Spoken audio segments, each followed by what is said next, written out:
In this video, I'm going to show you how to update the software on your Roku Streaming Stick 4K.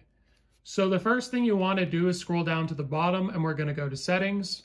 From here, we're going to scroll over to Network and then we're going to scroll down to the bottom and go to System.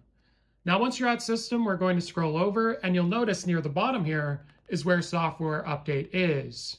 Now, in order to check it, all you need to do is scroll over and then you can press the OK button to check now. And this is going to search and see if your software is up to date. Now, do bear in mind, when it comes to your Roku device, as long as you are connected to the internet through Wi-Fi or wired, it automatically checks for channel updates as well as software updates automatically once per day. So it's a little bit redundant to do this unless you haven't been connected to internet recently. So just be aware of that. So hopefully this video was helpful. Like and subscribe, and we'll see you in the next one.